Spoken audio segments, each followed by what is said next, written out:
So, tinignan ko po sa aking record, matagal na panahon na, ilang taon na po yung lumipas, mula ng pag-aralan natin yung patungkol sa mga angels. So, naniniwala po ba tayo sa angels? Amen. Amen. Tignan nga ninyo yung mga katabi ninyo. Hindi, sige, huwag kayong matakot. Tignan niyo yung katabi ninyo. Mga mukhang anghel ba? Mukhang angels ba? Ayan. So, ngayon nakita nyo na yung mga katabi nyo, naniniwala pa ba kayo may anghel? Of course. Ayan. Yes. Tunay nga na merong anghel.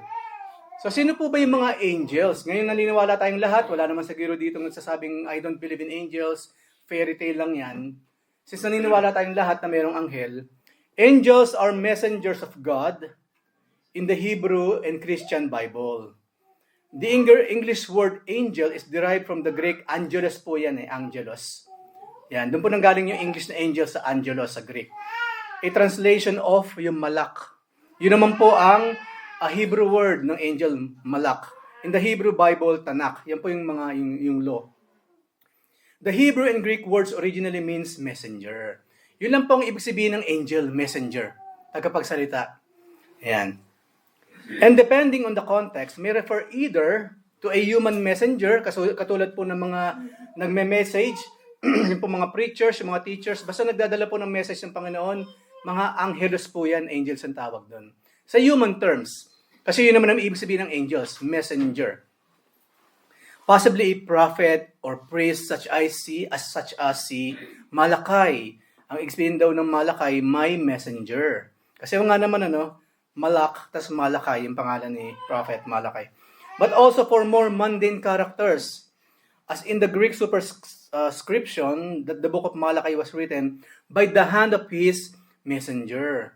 By the hand of his Malak or angelos. Or kung hindi man human, maaaring angel na pinag-uusapan, depende sa konteksto, or to a supernatural messenger naman, such as the Malak Yahweh. Yan po yung tetragrammaton, yung YHWH. Malak Yahweh. Who, depending on interpretation, is either a messenger from God, an aspect of God, such as the Logos, or God Himself as the messenger, yung tinatawag na theophanic angel. Kasi ang Lord po sa Bible, pag nabasa natin, and the angel of the Lord said, pag big A yung angel, ang pinag-usapan doon, yung Diyos mismo yun, na in some form, nagbigay siya personally ng message sa mga tao. Yan, yun po pagkakaiba. Yung nga lang po, hindi lahat ng Bible kasi ginagawa yun. Kaya kailangan mong i-discern na lang, sino kaya angel pag-usapan dito? Yung angels katulad ni Gabriel o angel mismo ng Lord siya mismo? Nandun naman sa konteksto yun, malalaman natin. So may mga angels, anghelo na tao, messenger. Meron din naman meron naman yung big A, angel of the Lord. Yun yung mismo ang Panginoon na nakipag-usap sa tao. And syempre, yung mas kilala natin, sila Gabriel, sila Michael, yung lagi nating mababasa sa Bible. So yun lamang po ang sabihin ng angel, messenger or angelos. Kaya nga po, kung babasahin natin yung Book of Revelation, di ba merong seven churches doon? Ang laging simula doon, and the angel of the Lord, di ba? Ibinigay dito, di ba? Yung mga angelos doon, ay mensahe ng Panginoon, ay binigay niya sa kanyang mga angels doon sa bawat church. Yung kasi yung mga pastors o yung mga messengers. Kaya kung tutuusin po mga kapatid, mga angels tayong lahat. Doon sa human term, bilang messengers ng Panginoon, we are also angelos, tinatatawag. Pero, small A lamang yon. At ang big A sa ating Panginoon, ang pag-uusapan po natin, yung hindi taong messenger, saka po natin pag-uusapan yung Diyos mismo, naging angel mismo, nagsilbing messenger. Ang pag-usapan po natin, yung kanina, kasama po yung mensahe kanina, kung saan nakita natin, na laksang-laksang mga anghel, ang nakita ni Gehazi, nung servant ni Elisha, na nakapaligid pala sa kanila. Okay? So, tamang-tama po yun para itong continuation, pero mas magpo-focus tayo, ano ba yung nakita ng servant ni Elisha by that time? Of course, it was given, mga angels. Sa Katerba, ang dami-daming angels. Kaya ang ganda man sinabi ni Elisha kanina. No, yung mga sumasa atin, yung mga kakampi natin, mas marami sa kalaban natin. Yun po ang katotohanan mga kapatid ko. Kinakala natin wala tayong kakampi, mga Kristiyano. Una, just na lang enough na eh. If God is with us, who can be against us? Wala. Bukod sa Diyos, meron pang laksa-laksang mga anghel. According po sa Biblia, isang anghel lang, 100, di ba? Libo-libo ang kaya niyang kitilin. 144,000 or what. Basta napakarami, isang anghel lang ang kinakailangan. Nung imulat nga ng Panginoon yung mata ng servant ni Elisha, ang dami, laksa-laksang mga anghel. So, angels are real. At ngayon po pag-uusapan natin yung iba pang mga patungkol po sa mga angels. Kayo po ba, meron kayong karanasan na hindi man ninyo nakita yung angel, pero ang laki ng possibility, isang anghel ng Diyos ang nagligtas sa atin or sa inyo, minsan sa inyong mga experience? Ako po yan, nung bata pa ko, nabisi ako noon. Hindi man ako napilayan. So, bata pa ko noon. Wow. Nabisi ako na nahulog. Matalo yung kapatid, sabi na nahulog, napilayan na. Hanggang ngayon, dala-dala eh. Oo nga. Wala kapagawat, 3 beses ako nahulog. Pero, Praise God, walang galos or what. May matibay talaga yung mga di ba? Maraming nangyari sa atin, hindi lamang natin alam. Anghel pala ng Diyos yung tumutulong sa atin. Most especially po, pagdating sa spiritual matters. Laging nariyan ang mga angels ng Panginoon to stop, pigilan yung mga evil beings para tayo ay atakihin. Katulad nga po rito, even though ang kalaban, physical, army ng kalaban, mga tao, pero sa buhay po ni Elisha, andun sila nakaantabay lang. Na kung kakailanganin, kung talagang lolobin ng Panginoon, they will destroy lahat ng kalaban by that time. So, ang mga angels po, tinatawag din silang God's invisible army. At yan nga po yung napag-usapan natin kanina. Ang sabi ni Elisha, O Lord, open his eyes so he may see. Then the Lord opened the servant's eyes and he looked and saw the hills. Natakpan ng mga anghel yung mismong hills surrounding them. Hindi lamang yun. Full of horses and chariots of fire all around Elisha. Sabi ko na nga ba, merong kaluluwang kabayo eh. Di ba? Who knew? Kasi, maging ang Panginoon kasi sa Book of Revelation, nakasakay siya sa kabayo eh. Maybe, ito ay depiction lamang ng isang tao paano niya maiintindihan. Di ba? Yung angels na tinitignan niya. Kasi according sa Biblia, hindi naman lahat ng angels kamukha ni Gabriel eh. Si Gabriel po, ang original na itsura ni Gabriel, hindi yung mukhang tao. Kinakailangan niya magmukhang tao para hindi matakot siyempre si Mother Mary. Kasi nakita naman natin sa Bible kung anong mga itsura ng mga angels, di ba? Nakakatakot po sila. At pag-uusapan po natin yon later on. Hindi katulad ng picture kanina, napakala mo balaki. Hindi malaman kung babae or lalaki or what. Kasi depiction lamang yun ng mga artists. Especially nung panahon po ng Renaissance, sila Michelangelo, sila Leonardo da Vinci, ayan. So pag-uusapan po natin mga angels, pero ano ba yung benefits kasi? Bakit kinakailangan po natin pag-usapan yung patungkol sa mga angels? Number 1 po, sa benefit in studying about the angels, it is going to show us a new view of God's creative power. It's going to show us a new view of God's tremendous sovereign control over the world and the universe.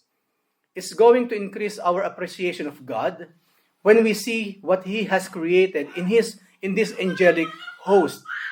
And when we begin to see how they work, we're going to get a whole new vision of what God is like. And number 2, we're going to be thrilled to find out that all of those angels that are, of course, yung holy angels, God has dispatched not only to serve Him, but in serving Him to serve you and me.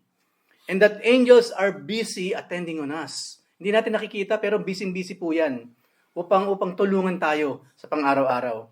And number 3, it's going to force us syempre to study the scripture. Because the only thing we know about them is in the Bible. So dito pumunta tayo. Bakit mahalaga na kapag pinag-aralan natin mga angels sa Bible?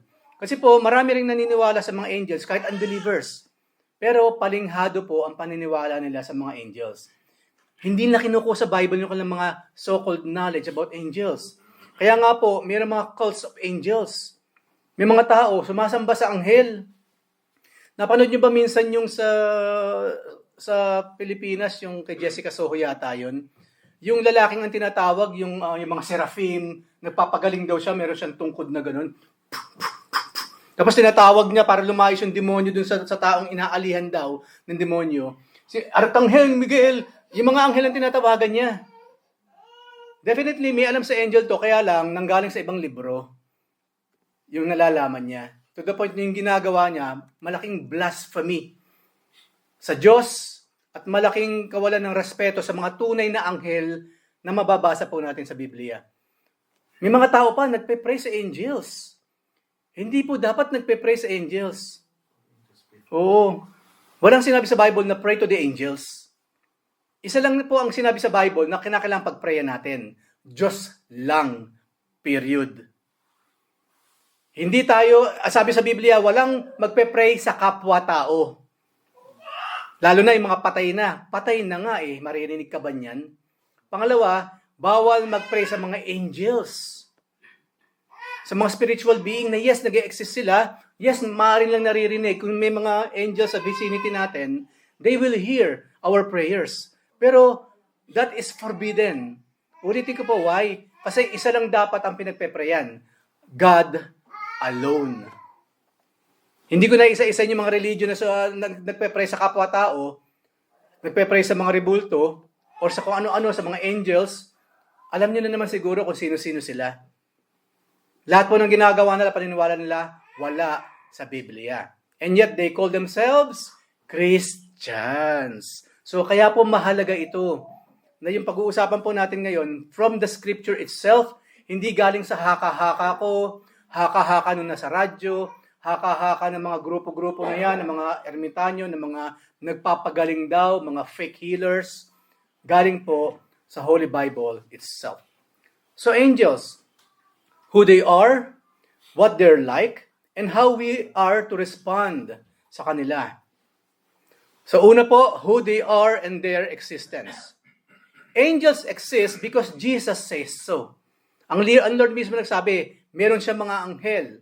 At mababasa raw po natin yun sa Matthew 18, 22, 24, 26. Di ba maging yung gabing hinuhuli siya, na natapyas na nga yung tenga ni Malchus, natapyas ni Pedro, kasi marahas si Pedro by the time, hindi pa siya by the Spirit eh.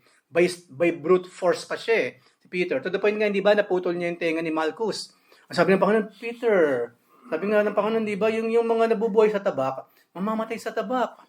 No, isuksok mo nga yan. No, dinampot ng Panginoon, di ba, yung tenga ni Malchus? Tapos, na-restore.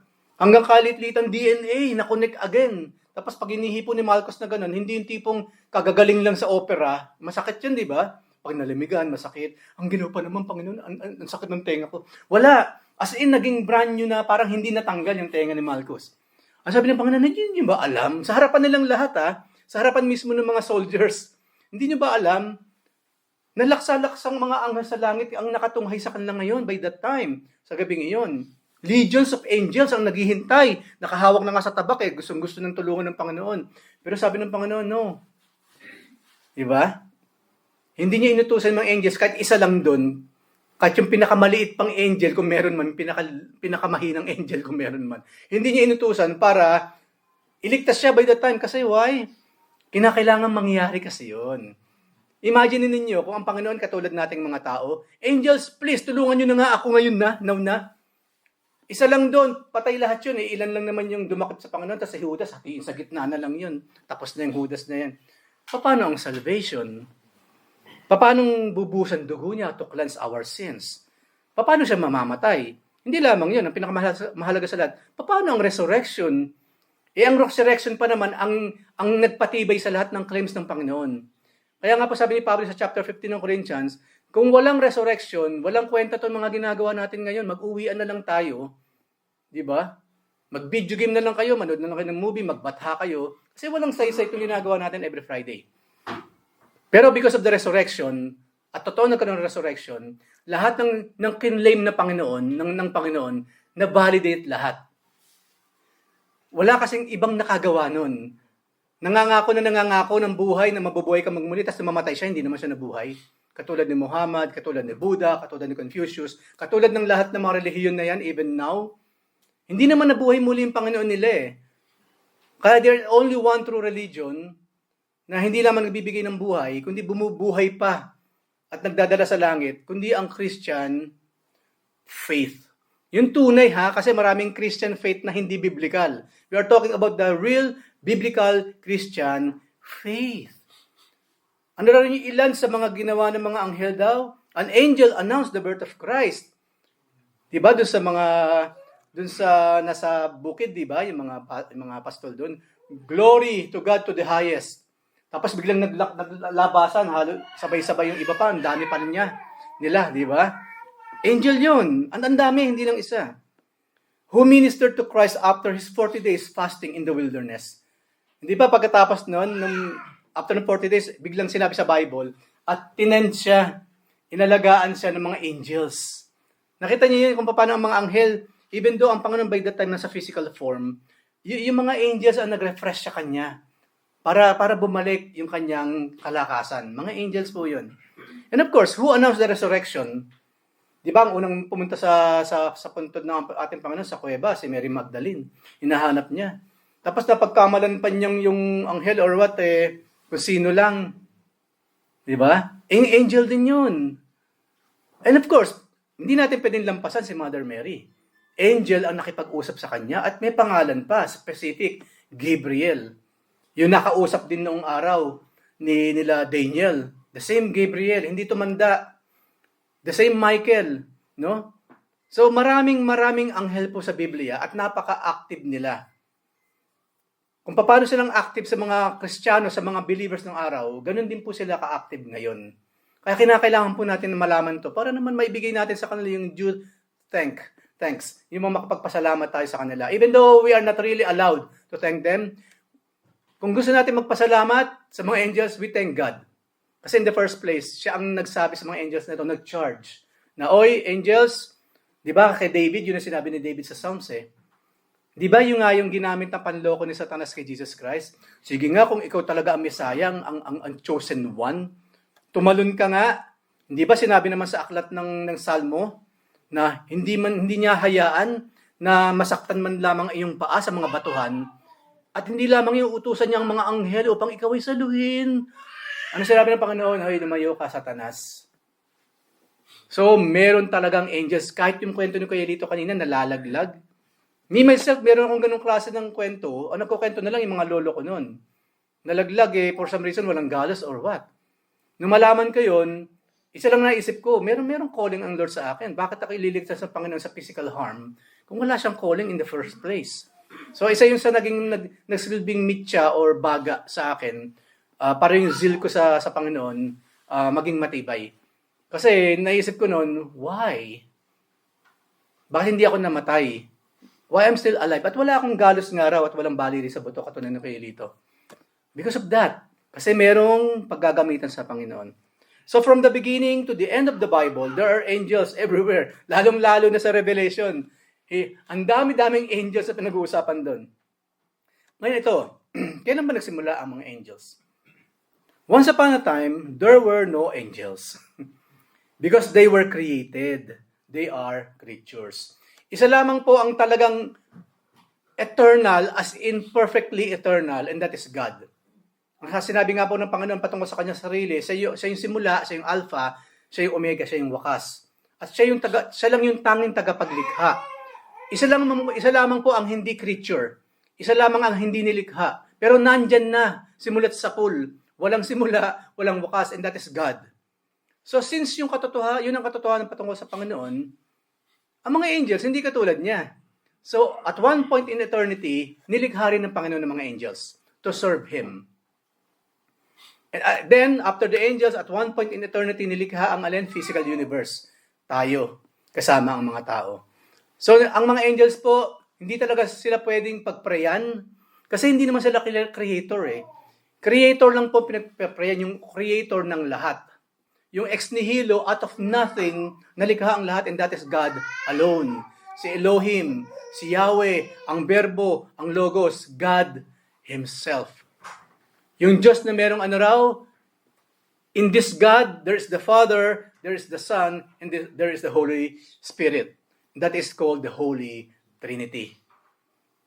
So siguro kahit paano meron na tayong, oo nga no, bakit ako magpe-pray sa iba? Isa lang naman ang creator, God lang. Bakit ako magpe-pray sa kapwa ko taong namatay? Bakit kinreate na ba ako? Hindi naman.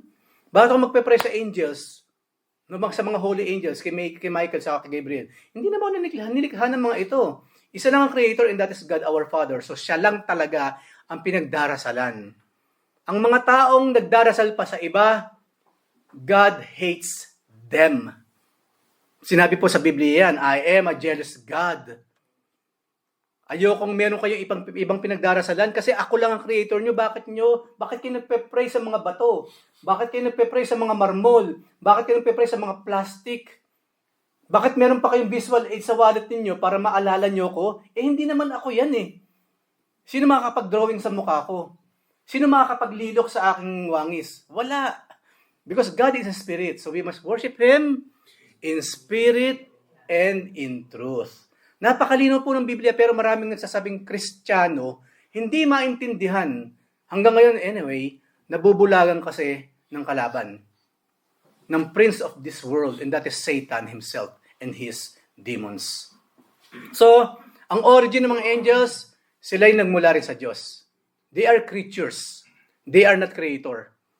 There's only one creator and that is God. Yahweh Elohim, ang ating amang makapangyarihan. Yung mga nababasa natin kung saan-saan na may pinagmulan na angel, ganito nangyari sa simula, ganyan.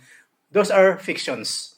Treat them as fictions. Lalo na pa yung napapanood natin sa movie, at sinasabi diyang based on true story. Godzilla, based on true story. Huwag tayo maniniwala, siyempre. Right? Huwag tayo maniniwala. Movie yan movie. Manood ka nga ng buhay ni Kristo ang daming dagdag Ay, hindi na ako makikinig dyan. Okay, panoorin natin, pero wag natin isama yung mga dagdag nila. Ang tunay na talagang eksaktong buhay ng Panginoon, mababasa lang natin talaga sa Scripture. Yung napapanood po kasi natin sa movie, marami silang mga sources na pinagkunan na according dito, according sa lolo niya, ganyan, isinasama nila doon sa mga kwento-kwento. Yan. Para maingat tayo, always go back to the Scripture. At ito nga po, ang tanong ngayon, napag-usapan natin dito ang origin ng mga angels. They were created, they are creatures. So, sino man ang lumikha sa mga angels? Bago natin ilipat yung page na yan, sino ang gustong sumagot? Sino ba lumikha sa mga angels? God, okay. Ano pa? Parang wala nang iba no? God lang kasi sinabi ko na nga lahat Pero this time around, magpapaka-specific tayo kung sino ang lumikha sa Panginoon. Sige na nga, lipat na natin yung page. Ayan. So, who created the angels? Colossians 1:15-17. He, and that is Jesus ang pinag-uusapan dito, is the image of the invisible God. The firstborn over all creation. Even doon nauna si Adan kaysa sa ating Panginoon, pero kung preeminence ang pag-uusapan natin, mas angat si Jesus Christ kay Adan. Kaya nga siya naging panganay over all creation. Kasi tao si Adan, si Jesus Christ, God in the flesh. So, ayan. So, ang Panginoon tinawag na the firstborn over all creation. Verse 16, ito.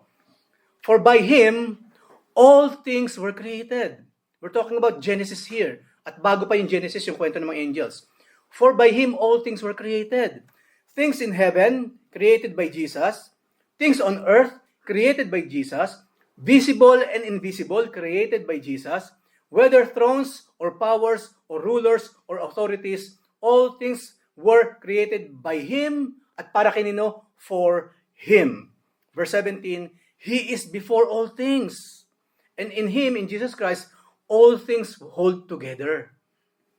Di ba matagal na natin mag-usapan minsan pag nagpapakasayan sa kuminsan.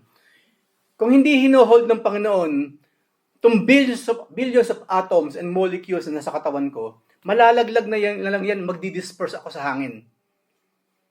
Because there is a life na nag-hold sa ating mga bawat himaymay ng ating laman. And alam naman natin, di ba, molecules, DNA, nucleus, proton, neutron, yun ang nagko-compose sa katawan natin Merong nagbabind dyan para hindi naghihiwalay.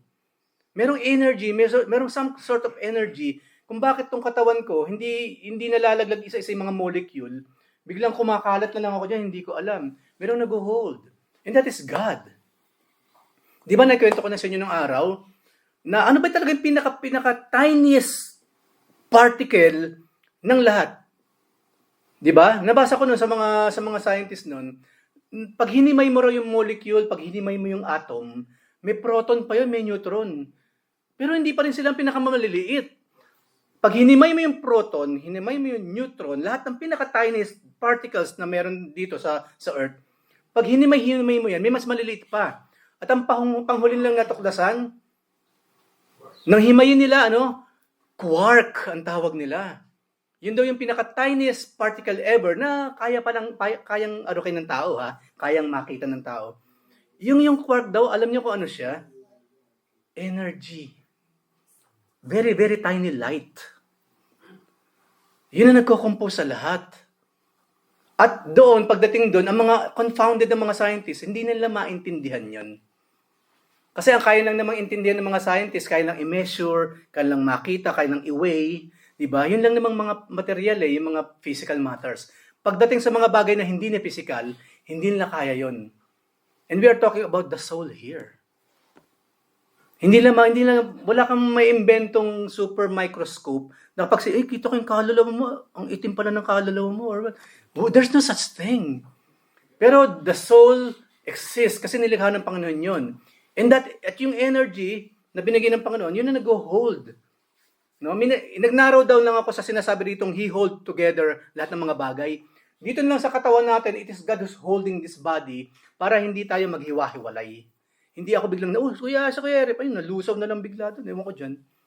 Hindi nangyayari siya. Why? Because it is God who's holding everything in this universe. Ngayon, lakayan ko ng konti. Bakit nga hindi nagbabanggaan yung mga planets? Bakit hindi nagbabanggaan yung mga universe, yung mga galaxies pala? Why? It is God holding these things together. Yung order kasi, even ng entire universe, ginagampanan ng Diyos.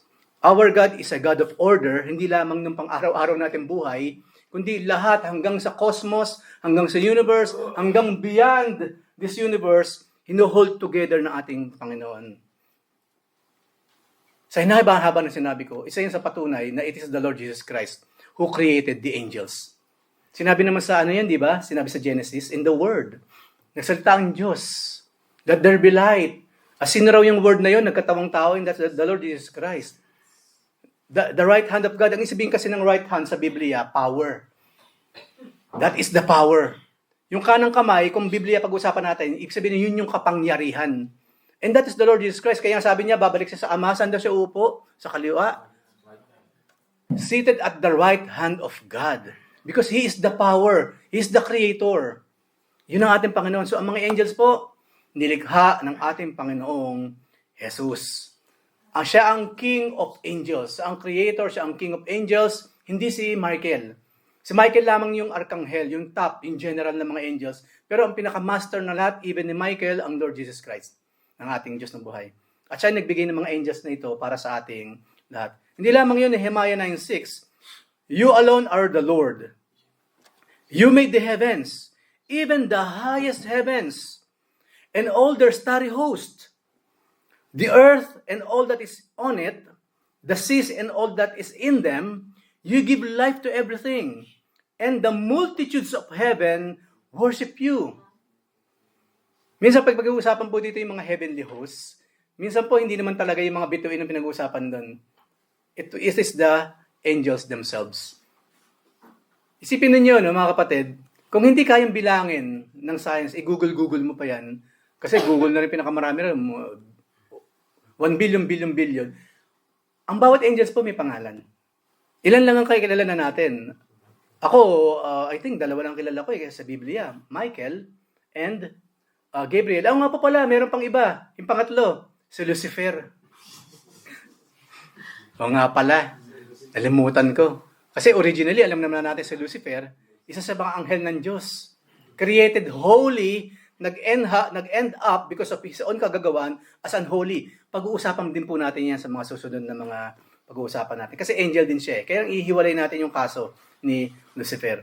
So, ang tanong at ang sagot, who created the angels? Of course, the Lord Jesus Christ. Imagine that. Yung ganong klase ng power to create and to destroy, tapos isang araw, sinisipa-sipa lang, hinahagupit, ipinapako sa krus, dinuduraan, minumura-mura. Imagine yung klase ng humiliation or humility na ipinakita ng Panginoon sa atin. Hindi lang sa basta hindi niya deserve yun eh. It's impossible na tratuhin ng ganun ng Diyos. Dito pa lamang sa pinag-aralan natin. But because of love of us, pinagdaanan lahat yun ng ating Panginoon. Now imagine that. Isang kindat lang ng Panginoon doon sa mga tumutuya sa Kanya eh. Matutunaw na yun kung tutuusin. Makapangyarihan siya eh. Pero hindi pa sabi niya, Father, pagpatawarin mo po sila. Hindi nila alam ang kanilang ginagawa. Hindi nila alam kung sino itong nakapakong ito na ginagawa nila ng masama. Yun ang ibig sabihin nun. Hindi as in, hindi nila alam yung ginagawa nila. As in, pag uwi sa bahay, ano yung nangyari kanina? Hindi ko natatandaan, hindi ko alam ang ginawa ko kanina. Hindi po ganun. Kumbaga, hindi pa parang sa atin, naku, ikaw bata ka, ba't mo dinidilaan yung saksakan ng kuryente? Hindi mo alam yung ginagawa mo. Hindi lang sa mga bata, siyempre, sa mga matatanda, ganun din. Ikaw, tanda-tanda mo na eh. Alam mo ba yung ginagawa mo? Kumbaga, yun yung ibig sabihin ng Panginoon doon, hindi nila alam yung ginagawa nila. Ibig sabihin, they are that foolish enough, napaka-foolish, na even though they know yung repercussion, they already know kung sino yung ginagawa nila ng masama, they don't care. Hindi nila alam kung saan sila sasadlak. So, yun po yun. Anyway, so ang Panginoon po ang naglikha sa mga angels. Wala pong pinapanganak na anghel sa mundong ito. Of course, minsan, idiomatic expression lang naman eh. Ang ganda-ganda mo mukha ka talagang anghel.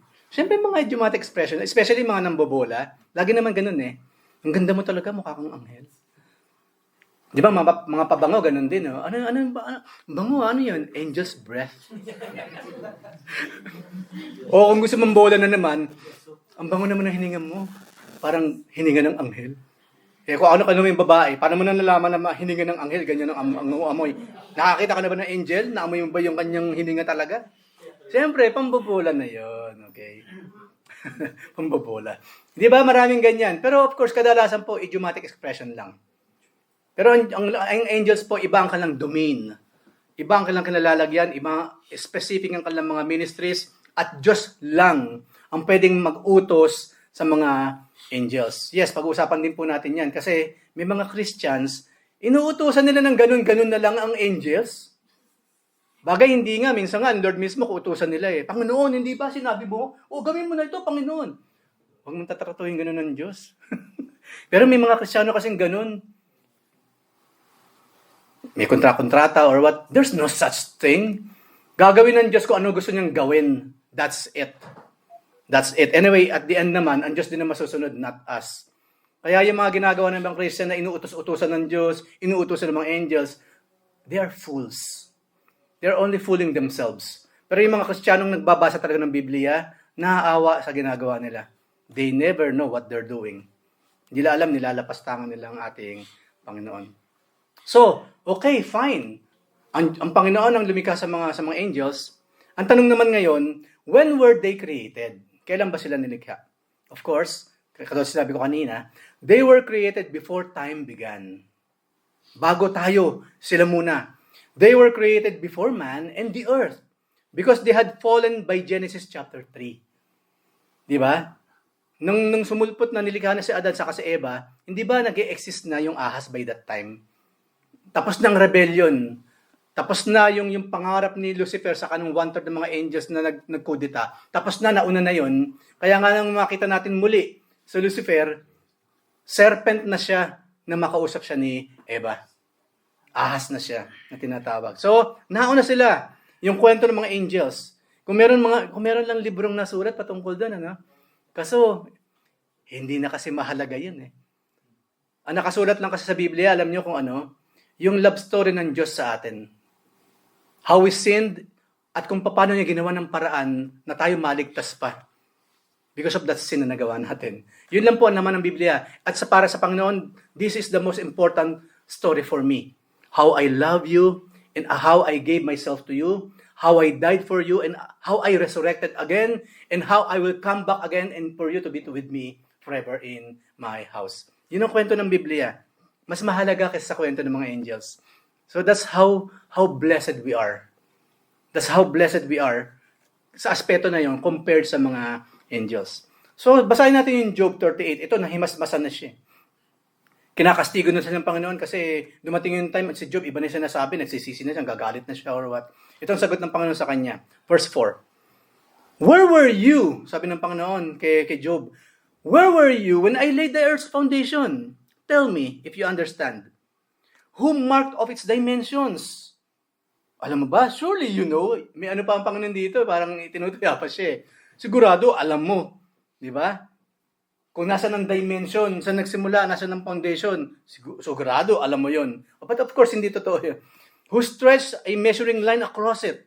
Yung universe na pinag-usapan dito. On what were its footing set? Saan nakapatong ang universe, ang earth? Saan ang pundasyon niya? Ang pundasyon kasi, meron din siyang pinaglalagyan eh. And ultimately, ang pundasyon, saan nakatusok? Sa earth. Eh, paano naman yung buong universe? Saan siya nakatusok? Yung pundasyon nun. Wala nakakaalam. Pero yung sinasabi ng Panginoon kay Job, marami kang hindi alam. Diba? Things na hindi mo na kinakailangang malaman. I want from you, Job, trust me, I know what I'm doing. Kasi akong gumawa ng lahat ng ito. Hindi lamang yon. Or who laid this cornerstone? Hindi mo alam, right? At verse 7, na habang ginagawa rin ng Panginoon ng lahat ng ito, while the morning stars, angels, sang together, di ba? And all the angels shouted for joy. May mga morning stars, meron pa mga angels, nagsashout sila ng joy habang nililikha ng Panginoon yung physical universe. Nasabihin ng Panginoon, let there be light. Hallelujah! Oh, natutuwa mga angels, nagpapalakpakan sila. Kasi that is something new sa kanila na besides us pala, meron pa palang mas engranding lilikhain ng Panginoon. Kasi alam niyo kung bakit mas engrande yung pagkakalikha sa atin? Because tayo lang ang nilikha ng Diyos, nakawangis niya. Tayo lang yun. Di ba ang Panginoon mismo nagsabi, let us create man in accordance to our own image. Yung Trinity po yun, kaya we. Okay? Kaya parang marami sila. Kasi Trinity nag-uusap doon, hindi angels saka Diyos. Trinity yun. Nilikha tayo sa wangis ng Diyos. Ang mga angels po kasi hindi. Hindi. So nanilikha ng Panginoon yung especially ang tao na kawangis ng Diyos. Ang mga angels naman talaga, di ba? Nag-e-encore sila, nagpapalakpakan katulad po. Sinasabi dito. Ang nagsasabi po dito ang Diyos mismo. Hindi si Job. Diyos mismo nagsasabi habang nililikha ko ang lahat. Ang physical universe kasama ka, anak. Ito ang ginagawa ng mga angels by that time. Di ba? The angelic hosts are singing and shouting while God was creating the universe. Nauna ang mga angels kesa sa atin. Angels predate the earth. So yun po ang panahon kung kailan sila naligtas. Ngayon po ito magandang katanungan. Ito naman ang tanong. Okay, may angels, alam natin kung saan sila nagsimula, kung kailan or what. Do angels procreate? Ang tao kasi nagpo-procreate. Pag naging mag-asawa, magkakaroon ng anak. Procreation ang tawag doon. Ang angels po ba nagpo-procreate? Of course. There was no procreation among angels. There aren't mother and father's angels. Walang mga little angels, walang cherubim na katulad sa pinapakita ng Hollywood o ng malalaking simbahan. Yung babying pugot ang ulo, merong cloud dito tapos may pakpak na ganun. Walang ganun. Paano nangyaring merong babying angel? Eh hindi nga nagpo-procreate ang angels. Saan ang galing yung mga cherubim na yan? Na ginawa ng rebulto, nandyan ngayon sa altar. At kung saan ang mga tao naman, nagpe-pray doon. Saan nang galing ngayon yun? Now tell me, matutuwa ba ang Diyos kung ang tao magpe-pray sa mga ganun? Hindi naman namin sinasambayan. Eh, ba't mo nilalagyan ng bulaklak? Bakit mo nilalagyan ng kandila? Anong ibig sabihin nun? Sa Bible, pag nilagyan ng kandila at may bulaklak pa at may pausok pa, Diyos kasi yun yung ginagawa nun. Kaya pag ginawa sa ibang bagay yun, sa ibang tao, ituturing mo na rin Panginoon yung taong yan o yung mga bagay na yan. Sinong lolokohin nila? Right? Sinong lolokohin nila? So, wala po. They were all directly created by God. Maaaring katulad ng earth, ng universe. Let there be light. Maaaring sabi ng Panginoon, magkaroon ng laksa-laksang mga anghel. Diba? Here in eternity. At yung nga, nagkaroon ng mga angels. They have no capacity to reproduce. At ang Panginoon mismo ang sumagot ng tanong na yan. Alam na naman natin na sa Matthew 22, verse 29 and 30, di ba? Merong nagtatanong nga, Lord, pag namatay ako, pagdating ko sa langit, sino po ba mga papanghasawa ko doon? Sino asawa ko? Kasi obviously yung tao, ang dami na niyang naging asawa. Di ba? Sino po magiging asawa ko sa langit? Sabi ng Panginoon, hindi niyo alam yung sinasabi ninyo.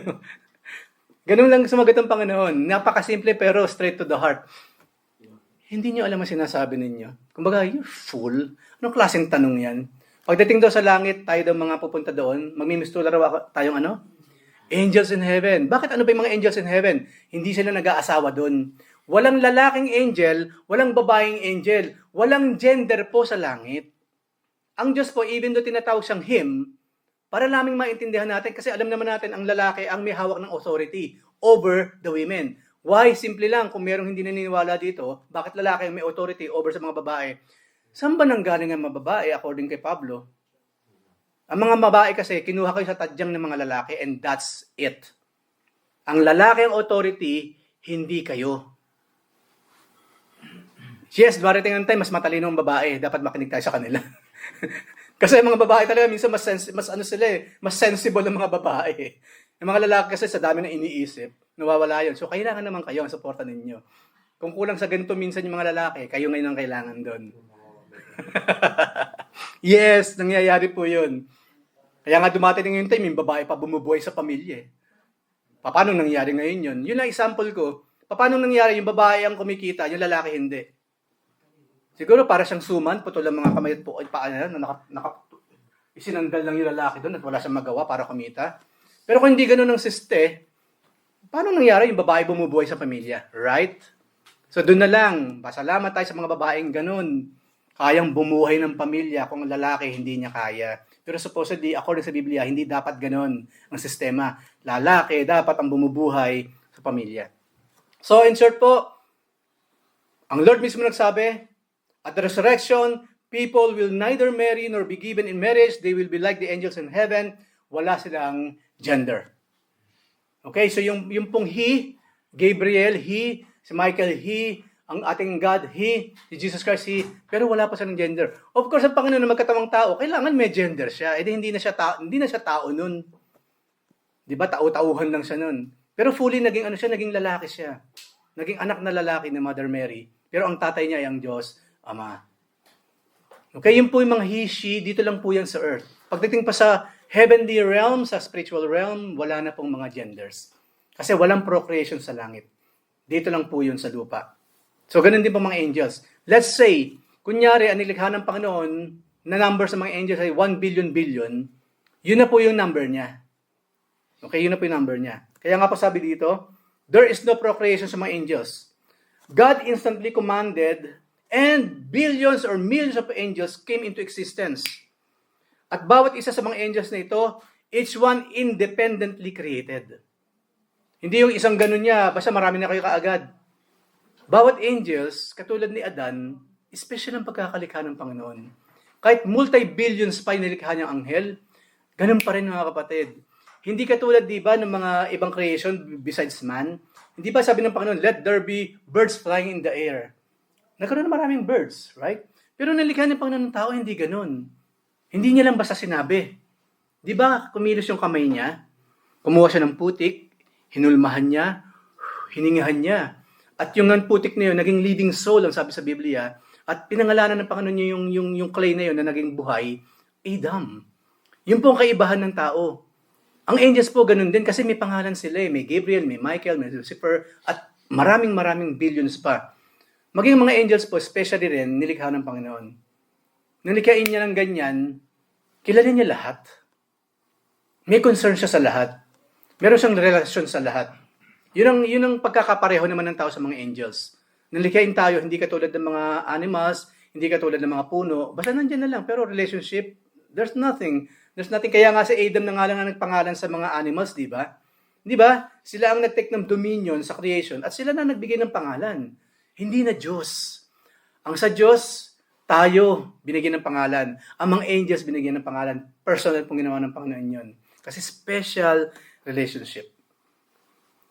So, ang mga angels daw po, they do not reproduce. There is no increase in the number. They do not die. So, there's no decrease. Wala pong increase ang bilang ng angels. Wala rin pong decrease.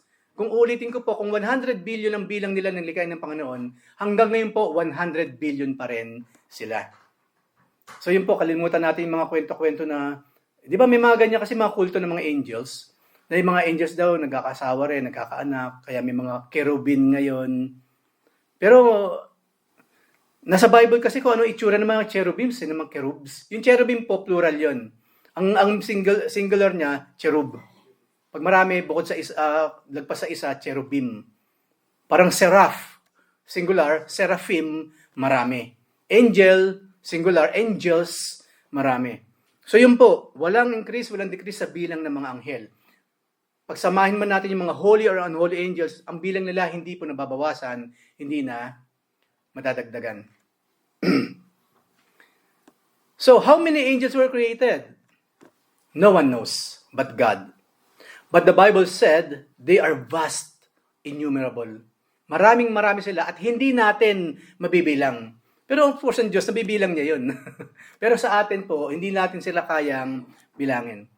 Hebrews 12:22. But you are come unto Mount Zion, and unto the city of the living God, the heavenly Jerusalem, and to an innumerable company of angels. Hindi mabilang ng mga anghel. Again, ulitin ko po, nang sabihin ito, tayo ang hindi makakapagbilang, ang Diyos kayang bilangin yan. Kasi He created one by one ang mga angels na ito. At meron silang relationship, katulad na sa atin na meron din tayong mga relationship, specific relationship sa ating Diyos. So, ang tanong po ngayon, where are the angels now? We will find them in the third heaven. Ano po ba yung third heaven na tinatawag? Kinaroonan ng God. Of course. Pag nabasa po natin sa Biblia, nakarating sa third heaven, and that is Paul, hindi ba sa kanyang karanasan, nakarating sa third heaven, ibig sabihin yung throne of God po yan. Maging si John, the beloved, na isulat niyang Revelation, nakita niya mismo ang trono ng Diyos. Kung saan po, nandoon ang trono ng Diyos, that is called the third heaven. Ang sabi rin dito, makikita rin daw natin sila sa second heaven. Ano naman yung second heaven?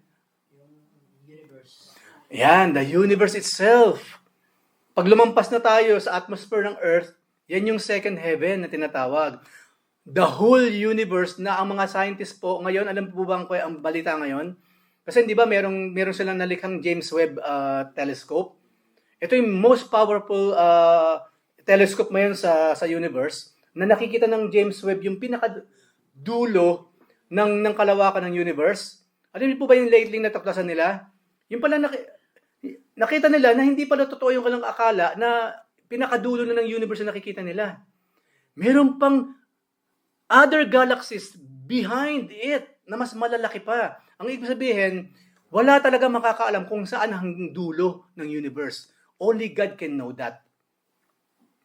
Kaya nga po yung Big Bang, wala na rin ang Big Bang po ngayon, kalimutan nyo na yung Big Bang Theory. Napatunayan lang hindi pala tama yung modelo natin ng Big Bang sa creation. Just because of that. Na yung kanyang pagkukwenta ng Big Bang, hanggang dito lang kasi nakikita nila, biglang nakita lang ngayon, may mga langpas pa. Na before daw sa Big Bang, meron pa palang ibang naroon sa likod. So, ayan ngayon ang mga scientists na mga magagaling. No, there's no such thing as exact science. Huwag tayong maniniwala sa Big Bang Theory. It's only a theory. At ngayon nga po, wala na yon. Kalimutan na raw yung Big Bang kasi there's something new here, sabi ng mga scientists. But sa Biblia po, matagal na sinabi yon. Only God knows the boundary of the universe. At it's very, very large. yung pong sukat, yung width, yung depth, kung applicable po sa universe, Diyos lang ang nakakaalam. Okay, yun po yung second heaven. And of course, alam na naman natin yung tinatawag na first heaven, which is the atmosphere of the earth. Ito ngayon, yung mga ulap na nakikita natin, na akala natin langit na, di ba? Pag yung para siyang bulak na ganun. Asar, imaginein, merong gate doon, di ba? Merong kastilyo sa ibabaw ng ulap, at yun na yung langit na kinalalagyan ng Diyos. Pero hindi pa yun. First heaven lang po yun, yung atmosphere mismo ng earth. Doon lamang sa bilog, sa blue planet na yan. Yun lamang yung first heaven. Ang mga angels daw, they are in every one of those strata in the revelation of God. Sometimes they're before the throne of God. Sometimes they're in transit, like in Daniel chapter 7. Nagbibiyahe rin sila. In Revelation 4 and 5, they are by the throne of God. Sa susunod pag-aaral po, titingnan natin yung mga angels na yan. Wag muna ngayon. Dito po muna ako sa they are in transit. It seems, yung mga angels po, they have to travel. O, Diyos lamang po kasi omnipresent eh. Noong una hindi ko maintindihan yun kasi ang all along ang alam ko ang angels, para din silang Diyos na anywhere, pwede lang biglang mapunta sila doon. Pero hindi pala ganun kasi kung mga angels, kaya nila yung nandito sila, biglang isang iglap nandun na sila, parang nila silang Diyos or what? Nagtatransit din pa sila, nagbabiyahe. At makikita po natin sa Book of Daniel. Di ba may prayer si Daniel? Ngayon, yung sagot nun, pinadala ng Panginoon through Gabriel. Ngayon, habang pabalik si Gabriel, hindi ba sino yung humarang sa nag-ambush? Yung Prince of Persia. Yung Prince of Persia, yun, demonyo po yun. Sino yung Persia ngayon? Iran. Kung demonyo ang Iran noon, demonyo rin po ang Iran ngayon kasi yung kanilang prince, yung kanilang patron and saint ng Persia, demonyo po. Hinarang ngayon yun si Angel Gabriel. At it seems si Angel Gabriel, hindi kasi siya yung warrior eh. Si Angel Gabriel po, hindi siya warrior class na angel. Messenger po siya, yun ang talagang ministry niya. Enter sino? Michael the Archangel. Nagkaroon ng pagpabunto yun, naglaban-laban sila doon sa langit. Hanggang such time nga, natalo yung mga yun, nakapagpatuloy na si Angel Gabriel, nakarating kay Daniel, yung kanyang panalangin. Kung ganun nga kung pagkakaalala ko ang mga nangyari. Pero ganun po, ang point ko doon, may transit, they travel. But syempre, for me, napakabilis. For them to go to the throne of God sa third heaven, tapos makapunta sa first heaven, mabilis na mabilis yun. But they are not omnipresent like God. Ang God kasi covered niya ang time, covered niya ang space. Hindi mo pwedeng wala ang Panginoon ngayon sa dulo ng universe. Nandun din siya. Habang nasa dulo ng universe ang Diyos, nandito rin siya sa feeling natin ngayon. Yung po ibig sabihin nun, hindi na kinakailangan ng Diyos mag-travel to be there kung saan natin siya kailangan. Nandun na siya kaagad. At the same time. Hindi lamang yon. Dadagdagan ko po, anyway, ang mga umuwi naman yung may pasok, di ba? So mapalad kayo, medyo dadagdagan ko siya ng konti sa mga naiwan.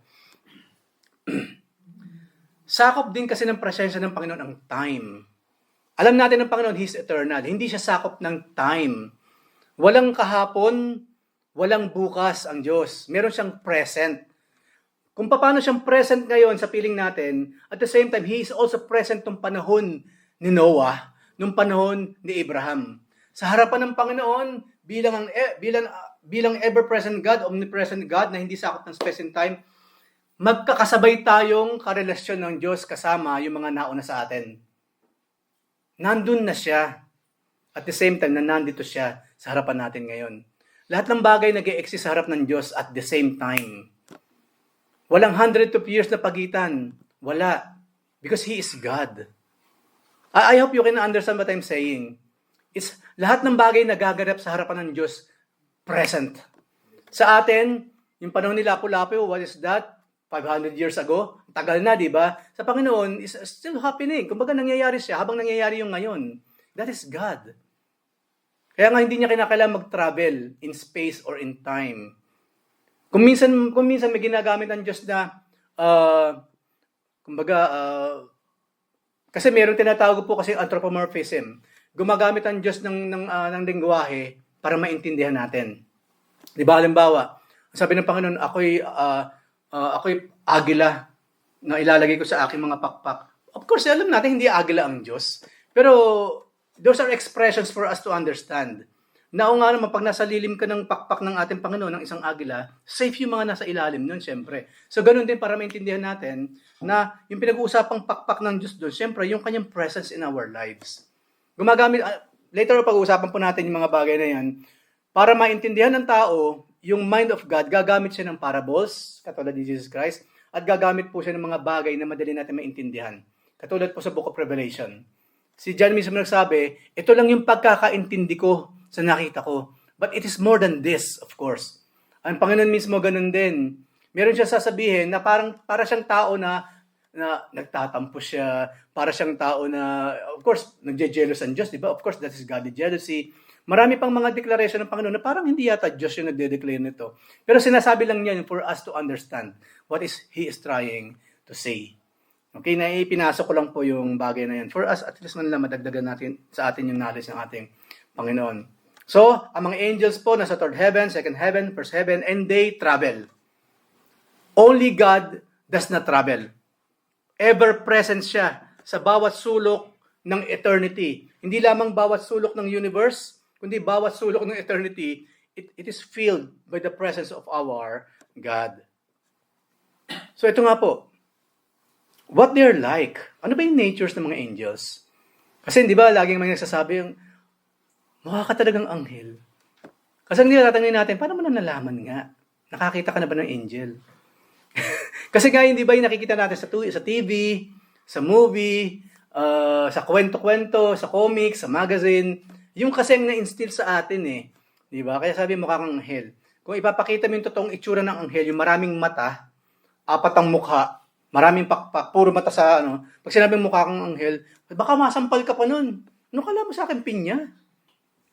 Kasi po, biblically, talagang hindi po in accordance sa features ng tao ang mga angels. Si Gabriel lang po yun. Kasi kailangan niya makipag-usap sa tao, kaya kinakailangan niya mag-anyong tao. Kasi nagsiship-ship naman po sila kung kinakailangan. Pero hindi po lahat. Meron lamang mga binigyan ng Panginoon ng kapangyarihan na gawin yun. And that is Gabriel. Iba bang mga angels? Hindi. Hindi sinabing magpalit ng anyo para si John hindi matakot. Hindi. Nung makita nga sila na John, hindi maintindihan na John nakikita niya eh. As in, nakita niya ano talaga itsura ng angels. At you know what? Sa mga susunod pag-aaral po natin, mapapakita po natin isa-isa yan. So, number 1, angels are personal. Para sa persons din po sila persons. Hindi sila energy, hindi sila basta force lang, katulad sa tinuturo ng mga Jehovah's Witnesses. Ano po ba yung mga Jehovah's Witnesses? Hindi sila naniniwala sa Holy Spirit. Sa atin, we believe in the Holy Spirit as a person. Pag sinabi po kasing person, pwede ka makipag-usap, di ba? May emotion. Para sa mga Jehovah's Witnesses po, ang mga angels, energy lang. Para silang force, good force. Kaya kung meron kayong mga kamag-anak na mga saksi ni Jehovah, save them from this cult. I'm telling you now, kung mamamatay ang lahat ng members ng Jehovah's Witnesses, they will go straight to hell. If they will die now, they will go straight to hell. But again, of course, alam natin, hindi pa huli ang lahat kung buhay pa sila. Maaaring meron din yung mga Kristiyanong isang araw tatawagin ng Panginoon. Magkakaroon ng realization na nakasulat pala sa Book of Life yung kanilang mga pangalan. Pero, yun ang ministry natin. Marami pang relihiyon ngayon, kahit ginagamit ang Biblia, ginagamit ang pangalan ng Panginoon. When they die now, they will go straight to hell. At yun ang malaking shocker. Di ba yun ang sinabi ng Panginoon? Hindi lahat ng tumatawag sa akin ng Lord, Lord. Hindi lahat na nagpapalaya sa demonyo. Hindi lahat na nagpa-prophesy in my name. Hindi lahat. So, ilan lang talaga yung original. So, ang mga angels po, they are personal, meron sa intelligence, emotion, and will. Ano po yung intelligence? In Ezekiel 28:12, Lucifer. Ang ganda pa naman ng title niya by that time, bago siya naging salbahe. Lucifer, tinatawag yung the son of the morning, who was the highest of angels. It says, he was the sum. Imagine this is Lucifer. He was the sum of beauty and full of wisdom. Yun si Lucifer nung araw. The sum. Kung pag-uusapan ganda, bukod sa Diyos, kung creation ng pag-uusapan natin sa sphere ng creations, si Lucifer ang pinakamaganda, pinakamatalinong anghel o creation sa lahat. But you know the sad story after that. Kaya wag natin ipag-pray na, Lord, simple lang po ang pangarap ko sa buhay na alam ko walang imposible sa inyo may bibigay mo sa akin. Gawin mo po akong pinakamaganda sa labagat ng lupa. Wag na po natin ipag-pray yun kasi isa nang nakasasaglakan nun, pride. Pati ang Diyos, yuyurakan natin kapag nangyari sa atin yun. Katulad po ni Lucifer. So nakita natin dito, intelligent ang mga angels kasi ganun ang pagkakalikha sa kanila ng Diyos. Ang angels po, meron din silang emotion. Hindi po sila emotional, pero may emotion. Iba yung emotional sa merong emotion. In Job 38:7, it says, they sang together. Di ba? Kumakanta lang sabay-sabay. Sa pagkanta po ng sabay-sabay, may haling emosyon yun. May unison kasi dun Medyo maghihintayan kayo. Saan ka nakakita kanta tayo ng sabay-sabay, tapos merong isang boses na pinakamataas na lahat? Saan ka nakakita kanta tayo ng sabay-sabay? Nauuna siya! Worship din, ayusin natin yun. Kung kailangan, hindi lang sila, syempre tayong lahat. Pag sinabing kumanta tayo ng sabay-sabay, ibig sabihin walang mauuna, walang mauhuli. Yun po kasi yun. dapat meron tayong ganung klase ng emotion na, oops, medyo hintay ako, medyo ako bumibilis, babagalan ko ng konti. Medyo mabagal ako, medyo bibilis ako ng konti. Yun po yung pinag-uusapan kasi doon. Yes, ang mga angels po, ganun sila. Tayo naman, ganun din dapat. Diba? Ganun din dapat. Bigyan ko ng maganda example kapag yung inutos ng Panginoon sabay-sabay tapos may nauuna. Sa Lord's Supper, bakit sinabi daw ni Pablo na iba namamatay at nagkakasakit? Kasi ang Lord's Supper po, supper talaga siya, dinner. Ang gagawin po ng mga kapatiran sa gabing iyon, maghihintayan. May pagkain na, nasa pagkainan katulad niyan, maghihintayan po silang lahat. Talagang full meal po yun. May kabsa, may kubos, may hummus, lahat ng sausawan, mga inumin. Ganun po yung Lord's Supper. Tayo kasi pag ginawa natin, di ba, yung kopita lang, saka yung small bread. Pero yung full supper po na pag-usapan nun, talagang supper siya. Dinner talaga siya. Okay, dinner talaga siya. Ngayon, ang sabi ng Panginoon, sabi sa Biblia, sabi ni Pablo, maghintayan kayo. Pag kompleto na ang mga kapatiran, saka kayo sabay-sabay mag-partake sa supper. Ngayon po, may mga kapatiran, which is maliwanag pa sa sikat ng araw, sa kwentong iyon, sa chapter 30 ng Corinthians, merong pagdating nauuna na. Lord's Supper yun. Kumbaga, magpapasalamat sila, do this in remembrance of me, yun ang gagawin nila. Merong nauuna ngayon. Ano sinabi ni Pablo sa nangyayari sa mga nauuna? Nagkakasakit at yung iba namamatay. So, mahirap din may pagiging masiba. Yun ang tawag doon, di ba? Nang maliit pa kami, siba dito. Yun ang tawag. Yun po yung kwento doon, kaya sinabi ni Pablo, kaya yung iba sa inyo, nagkakasakit, yung iba namamatay kasi hindi kayo naghihintayan. Ang gusto ng Panginoon, pag kumain kayo, sabay-sabay. Pag merong nauna, hindi sabay yun. Pag merong nahuli, hindi sabay yun. Ano man doon sa dalawa, ano mangyayari? Magkakasakit, yung iba mamamatay. Sabay-sabay yun gusto ng Panginoon. Ganun din po yung mga angels. When they sang together, sa tingin nyo, merong nahihiwalay doon. Sa harap ng Diyos, sa trono ng Diyos. Hallelujah! Kasi iba nauna na siya, tapos na siyang kumanta. Hindi mapiplis ang Diyos doon. Lalo na ang Diyos. Naku, napaka-meticuloso, perfect ang hearing ng Panginoon, siyempre. Alam niya yun. Alam niya. So tayo po, hindi man tayo mga angels, hindi man tayo mga perfect, tandaan po natin yung mga kapatid. Okay? We must sing together, we must sing together, we must do things together. At sabi po rito yung singing po, singing is a response to emotion. Hindi tayo kumakanta ng pinakanta lang, di ba? And I will run to you. Tapos wala ka naman nararamdaman sa Diyos. Kasi pag ginawa natin yun, we are just performing. Para ka lang nagkaraoke sa harap ng Diyos. Diba? Kumanta ka lang talaga. There's nothing there. There's nothing. So, parte ng yung singing ay response to emotion. Diba? They have the emotion of joy. Sinabi rin po dyan sa mga verse na yan. No, masaya sila habang umaawit. Do you know that the angels respond when one soul comes to Christ? Yes, nabasa na natin yan. Sabi ng Panginoong Hesukristo, siya mismo nagsabi, there is joy in heaven over one sinner that repents. So, parte na kanilang emotion, alin? They experience joy. Di ba napakaganda? So, ang mga angels po, hindi sila puwersa lang, hindi sila force or energy lang. Ang angels po, persons like us. Doon tayo makaka-relate sa kanila at doon din sila makaka-relate sa atin. And of course, yung will, malapit na po tayo matapos, ang mga angels po bilang person, meron silang kalooban or meron silang will. They have the capacity for self-determination or will. God appeals to their wills. So example daw po sa Hebrews 1:6. And again, He brings in the first begotten Son into the world, He says, and let the angels of God worship Him. Let them. The very fact that He invites the angels to do something indicates that they had a will to do it. In fact, di ba, that's how Lucifer got into trouble. Nang sabihin niya na makailang beses yung I will, 5 times in Isaiah 14. Pero yung mga I will ni Satan, ni Lucifer by that time, it was darkness. Diba? Sabi niya, I will be higher than God. I will sit on the throne of God. Yun yung 5 yun. Kung merong holy I wills, hindi ba sa kasalan ganon? Ikaw babae, tunay nga bang nasa wisyo ka at gusto mong mapangasamang lalaking ito? I will. Di ba sa kasal ka naman talaga, tinatanong kung nasa wisyo talagang bawat isa. Okay? Di ba? I will, mga holy I will yon. Si Lucifer din po meron kaso dark I wills. evil, demonic I wills. Ang 5 beses niyang sinabi. So, makikita natin, kay Lucifer na lang, merong sariling pagpapasya. May free will din ang mga angels. Hindi sila robot. Ang laki talaga ng pagkakapareho halos ng tao sa mga angels. No? Halos. Of course, malaki yung pagkakaiba. Kaya nang pagdating dito, medyo nagkakalakip. So, angels are personalities.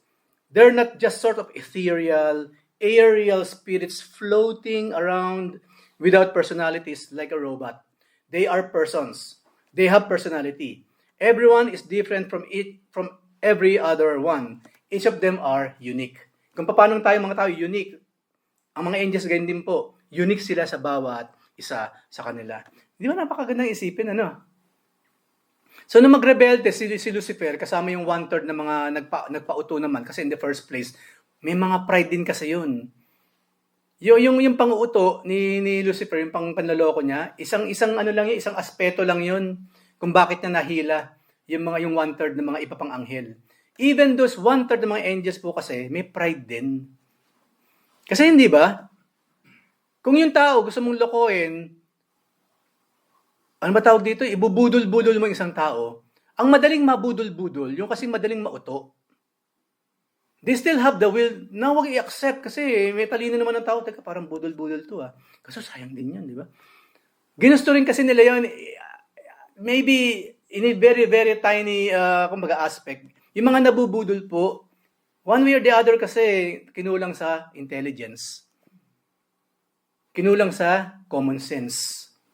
At hindi lamang yung panghuli, greedy din kasi. Greedy. Right? Yun po yung mababasa natin, di ba, sa mga balita. Kasi ginusto rin naman niya Kumintang, nag-spark kasi yung pera in their minds na dadami agad yung pera nila. Kaya sila kumagat. Ayan, edi biktima sila ngayon. Pero tayo mga Kristiyano, I hope and pray, hindi na tayo nagiging biktima ng mga ganyan. Kasi di ba nakakahiya naman, siguro tawa ng tawa yung mga demonyo kapag nabudol-budol ang isang Kristiyano, no? Yan bang anak ng Diyos? Anak ng full of wisdom and intelligence God? Bakit ganyan yan, nabudol-budol? Di ba?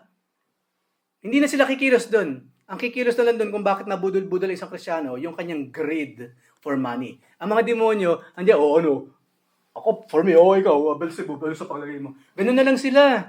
Nagbabantay lang, nanonood. Kapag nabudol yung isang Kristiyano, nagtatawanan na lang lahat yun. Wala pa akong ginawa doon, Beelzebub, Kita mo nangyari. Ganun lang. Di ba? Tao. At mga angels po, ganun din. Nang sila magkasala, ginamit ng kanilang personal will. And, dito na tayo sa panghuli muna. Ang mga angels po, katulad ng tao, meron din pong hierarchy or pagkakasunod-sunod. Meron din po silang organizational chart. Di ba? God is a God of order, so may order din ang pagkakasunod-sunod, ang mga ranggo ng mga anghel. God had the angels organized. They are different kinds of angels. There are different kinds of angels. For example, we read in the Bible about archangels. Diba? And that is Michael. And then, sa maraming parte ng Biblia, we will read about the cherubim. Yung nga po yun, hindi siya yung pugot na ulo. Powerful angel po ang cherubim. Hindi sa baby, kundi isa siyang katulad ni Michael. Ganun po mga cherubs at makapangyarihan.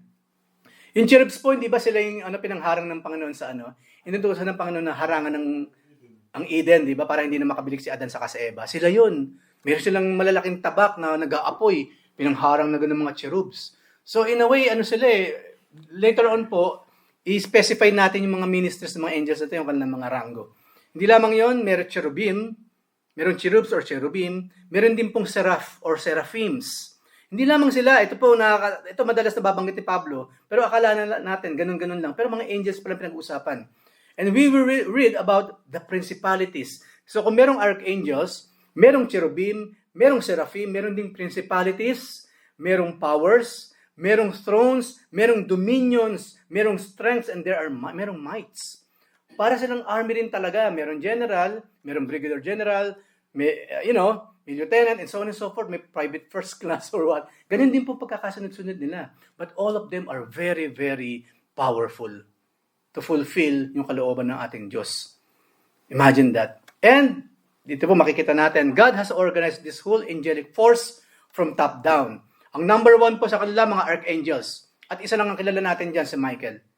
Number 2, principalities. Number 3, powers. Number 4, thrones. Number 5, dominions. Number 6, mights. Number 7, cherubim. And number 8, seraphim. Talagang nahuli pa yung seraphim sa cherubs. Napaka-powerful na mga yan pag binasa po natin sa Biblia. They are super power angels, powerful angels. And yet, nasa huli pa sila, ha? Nasa huli pa sila. Imagine this. As si Angel Michael nga po, ang archangel, ang nasa pinakataas. And of course, yung master ni Michael the archangel, the general self, of course, that is the Lord Jesus Christ. The King of angels, our Lord Jesus Christ.